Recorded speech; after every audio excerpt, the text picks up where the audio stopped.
आसाम येथे युद्ध सरावात गंभीर जखमी झालेल्या काटोलचे सुपुत्र राकेश सोनटक्के यांना वीरमरण आलं आहे।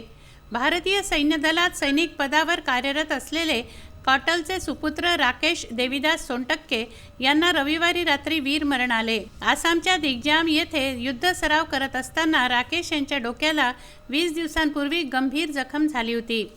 कोलकाता येथील आर्मी कमांडर हॉस्पिटल येथे त्यांच्यावर उपचार सुरू होते। उपचारादरम्यान रविवारी 12च्या सुमारास त्यांची प्राणज्योत मावळली। राकेश यांच्या मृत्यूची बातमी पोहोचताच काटोल येथील पेठ बुधवारमध्ये शोककळा पसरली। बुधवारी काटोल येथे त्यांच्यावर अंत्यसंस्कार करण्यात आले। यावेळी लाखोच्या संख्येने नागरिक अंत्यसंस्काराला उपस्थित होते। राकेश सोनटक्के अमर रहे अशा घोषणा यावेळी देण्यात आल्या। मोठ्या संख्येने नागरिक या अंत्ययात्रेत सहभागी झाले। काटोल येथील स्मशानभूमीत त्यांचे अंत्यसंस्कार करण्यात आले।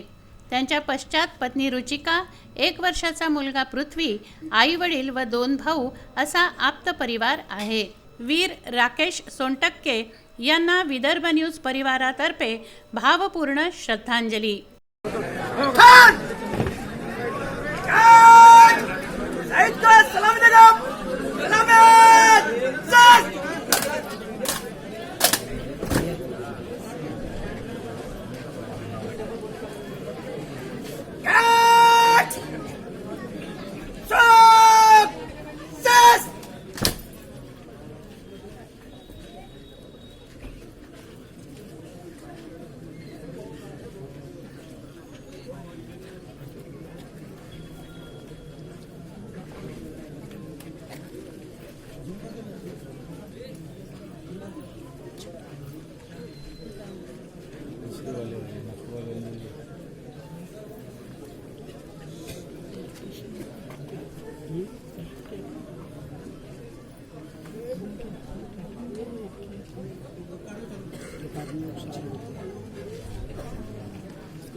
जितेंद्र उके, विदर्भ न्यूज, नागपूर.